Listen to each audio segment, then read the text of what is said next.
সারা দেশে আমাদের ভাঙচুর হচ্ছে, লুটপাট হচ্ছে, আমাদের শহরের বাইরে আমাদের নেতাকর্মী, আমাদের আওয়ামী লীগের নেতাকর্মীদের উপর হামলা চলছে, অনেকে হত্যা করা হয়েছে।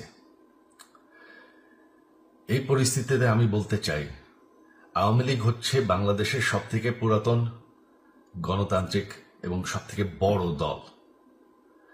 আওয়ামী লীগ কিন্তু মরে যায়নি। আওয়ামী লীগ এই দেশকে, বাংলাদেশকে স্বাধীন করেছে। আওয়ামী লীগকে শেষ করা সম্ভব না। আমরা বলেছিলাম যে আমার পরিবার আর রাজনীতি করবে না, তবে আমাদের নেতাকর্মীর উপর যেভাবে হামলা হচ্ছে, এই পরিস্থিতিতে আমরা হাল ছেড়ে দিতে পারি না। বাংলাদেশে যদি গণতন্ত্র, নতুন বাংলাদেশ গড়ে তুলতে হয়, আওয়ামী লীগ ছাড়া সম্ভব না। আওয়ামী লীগ হচ্ছে সব থেকে বড় দল। আওয়ামী লীগ কোথাও যাবে না, আওয়ামী লীগ শেষ হয়ে যাবে না। আওয়ামী লীগকে শেষ করা সম্ভব না। আওয়ামী লীগের নেতাকর্মীদের আমি সবাইকে আহ্বান জানাচ্ছি যে আপনারা সাহস নিয়ে দাঁড়ান। আপনারা একা না, আমরা আছি। বঙ্গবন্ধুর পরিবার কোথাও যায়নি, আমরা আপনাদের সাথে আছি।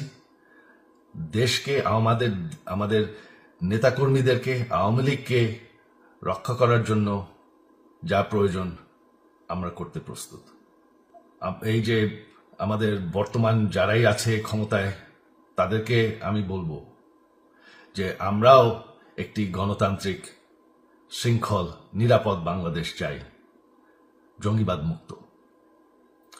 তার জন্য আমরা সবার সাথে আলোচনা করতে প্রস্তুত, শুধুমাত্র তারা যদি জঙ্গিবাদ এবং ভায়োলেন্স বাদ দেয়। শেখ হাসিনা মরে যাননি, আমরা কোথাও যাইনি। বাংলাদেশ আওয়ামী লীগ ছাড়া গণতন্ত্র, নির্বাচন সম্ভব না।